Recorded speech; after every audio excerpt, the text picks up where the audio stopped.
What if a simple two-word prayer was actually a formal proof about the absolute limits of reality? Well, today we're going to dive into a really fascinating manuscript that makes exactly that claim. It's a dense argument for sure, but the payoff is a completely new way of looking at creation, at revelation, and, well, the divine. Let's get right into it. We've all heard this phrase, right? Allahu Akbar. But a philosophic system, which we're going to call the ADI framework, argues this isn't just a statement of devotion. No, it proposes this is a compact, revealed theorem about the absolute, uncrossable boundary between everything that's created and the divine itself.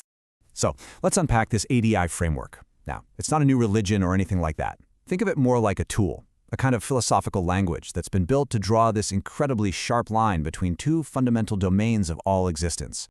And everything in this argument, I mean everything, hinges on this one core distinction: the profound difference between what the framework calls domain D and domain G.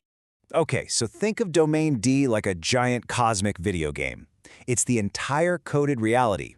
Everything inside it, including all its rules, its levels, its characters, and every single possibility that could ever be programmed into it. It's the box of structured existence. And just look at the sheer scope of this domain D.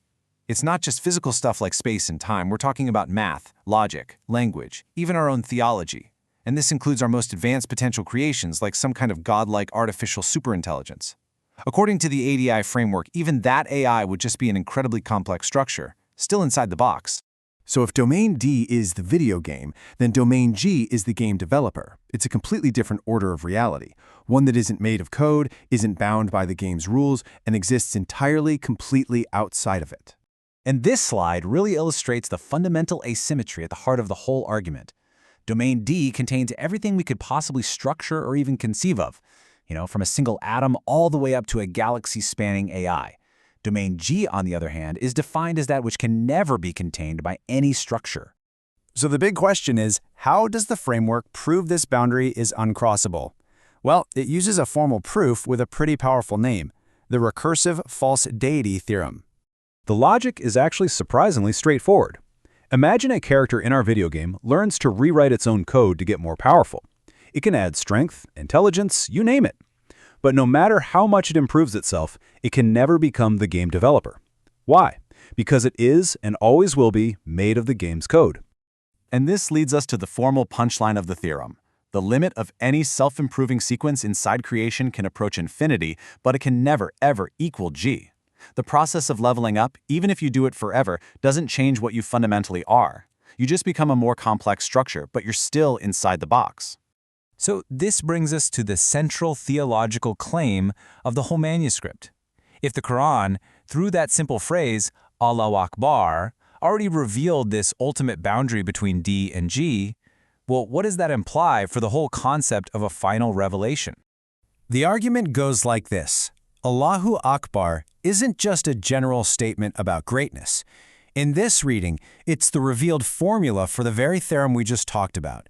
It's a compressed declaration that any structure you can possibly imagine, any self-improving AI, any advanced civilization, is by its very nature less than G. Now, this distinction is absolutely key.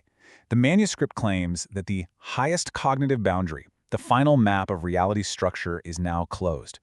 This doesn't mean moral guidance is over, not at all. It's the difference between having the complete map of the territory and then getting directions on how to best live within that territory. And you can see here how the ADI framework tries to formalize these concepts that are so central to Islamic theology. For instance, Tawheed, divine oneness, is defined here as domain G being a singularity. It's a one that stands completely alone.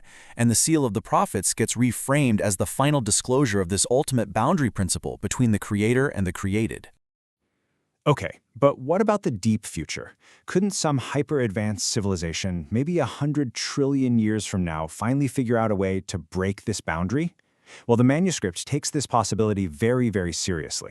To really test this, the manuscript proposes a stress test over this immense timescale, 100 trillion years. It's designed to prove something it calls temporal invariance, which is just a fancy way of saying that this boundary between D and G doesn't change or break down no matter how much time passes. And the conclusion is stark. Even a vast amount of time for evolution, for computation, for advancement, all it does is expand the box of domain D. It makes the video game bigger, more complex, more incredible, but it never ever turns the game into the game developer. Time just extends structure. It can't convert structure into that which is fundamentally beyond structure. So to just quickly summarize the argument we've unpacked here, this is a formal claim that the finality of revelation lies in it providing the permanent, unsurpassable cognitive ceiling for all of creation, for all time. The ultimate limit, this manuscript argues, has already been revealed. And that leaves us with this final, really provocative thought. If we can never become the game developer, if we can never cross that boundary from D to G, then what's the ultimate point of leveling up inside the game? What is the purpose of progress if it only ever leads to a more complex version of the same created box? It's a question worth pondering.